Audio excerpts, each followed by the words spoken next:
Joining me now is Dr. Bob Zybach. He is a fire expert who predicted an uptick in blazes due to decades-old liberal policies. Dr. Zybach, thank you so much for joining me. Well, thank you for inviting me. So just to give some background for our conversation today, there's about 90 active large fires that are burning across 10 states right now.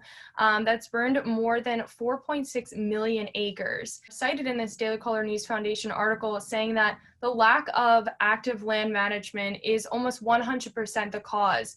And you say that climate change has almost nothing to do with these wildfires that we're seeing, the fire kindling gathering across the forest floors. I've looked into this, and some things I came across is that, between warming temperatures and drying soils, increased drought, they all seem to sort of, at least not necessarily an either or, but sort of the combination of the two might result in these increased wildfires that we're seeing. Would you not agree with that? Would you think it's just still 100% due to land management? It might be 98% due to land management. Drying conditions and drought, that's been the record for 500 years. It's seasonal. Every August and September, everything dries out, the trees stop growing. We've got really pitchy trees here, Douglas fir, so they're flammable once they start burning.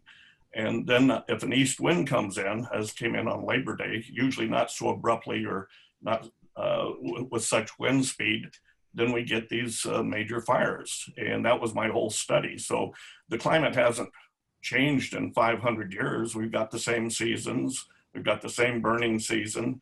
And a lot of the claims being made by other scientists, unfortunately, are claiming different, that we have longer seasons, there's more drought, but that's just BS. One thing I don't have in common with most of the fire experts, with most of the fire ecologists, is I actually have 50 years experience in the woods, and they are mostly using computer printouts. So when you hear the word model, that they've modeled something, they've modeled the climate, those have been proving pretty near 100% wrong. What they were modeling in the early 90s was no snow on Kilimanjaro, Florida underwater, mass starvation, major droughts. We're having major weather events, just like always, right back biblical. That's where the term comes from. These are exciting, interesting events, but they are not unprecedented. Something I wanted to ask is if you think it's more of a land management angle that needs to be addressed. Do you think there should be more of an urgency by the government then to address this? I think there should have been an urgency 30 years ago, and I think now we have an emergency. These events were predicted. These events are happening on federal land.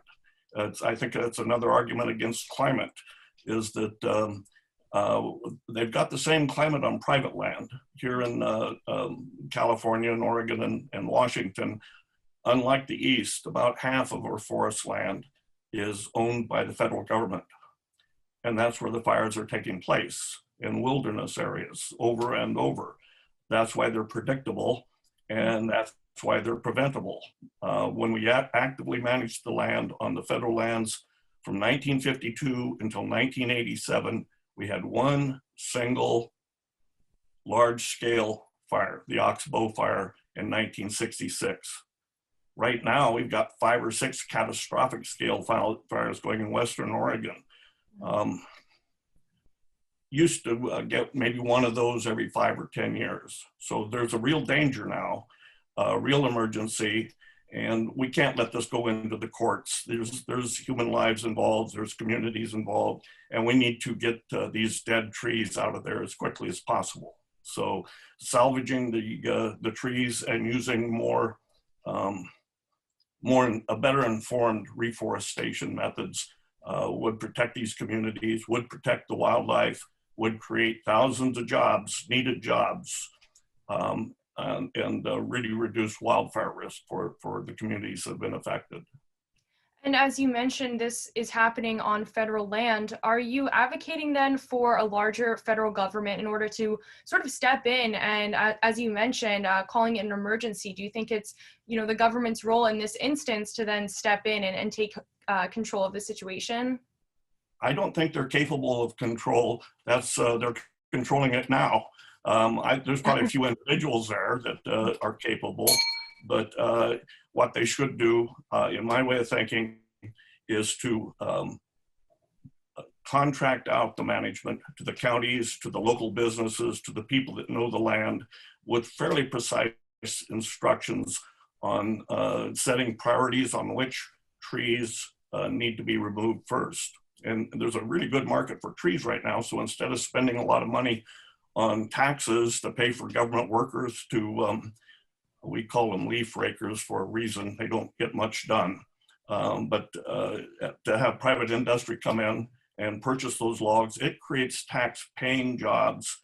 It makes the land safer for the wildlife and the people, a lot less air pollution, a lot more money for our schools, and the communities that have been economically devastated over the last 30 years, thanks to Bill Clinton and the spotted owls and the environmental law industry. And we just need to reverse that course. We don't need more government. We need better land management.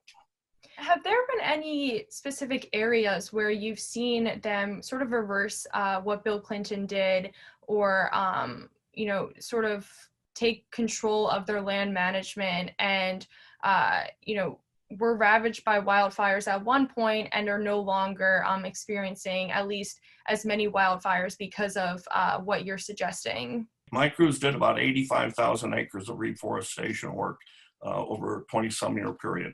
I don't think 1 acre is burnt up.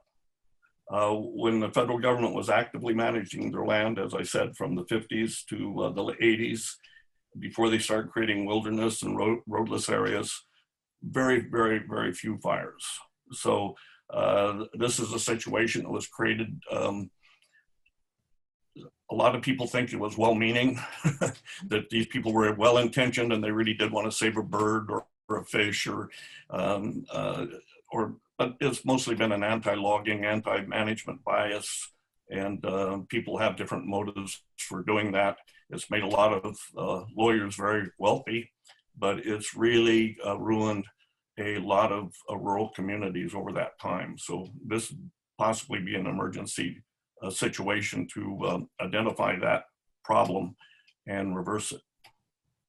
And I know I mentioned earlier that when you have this conversation, at least if you see it on the media, if you see it online, it always feels like it's an either or situation, whether it's either blaming climate change or land management.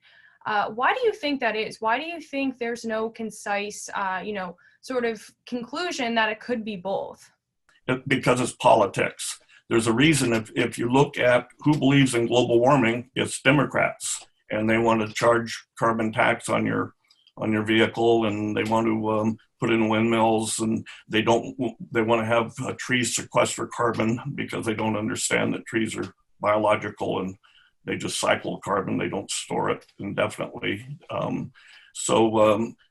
As I say, they may have been well-intentioned, but they're Democrats, whereas the Republicans say, well, we need to get to work, we need to do that. I'm not a Democrat or a Republican, but when there's a political division on what should be a scientific issue, climate change, it's a big red flag. This is politics. And so we have a two-party system, and so we have a division on what's going on now.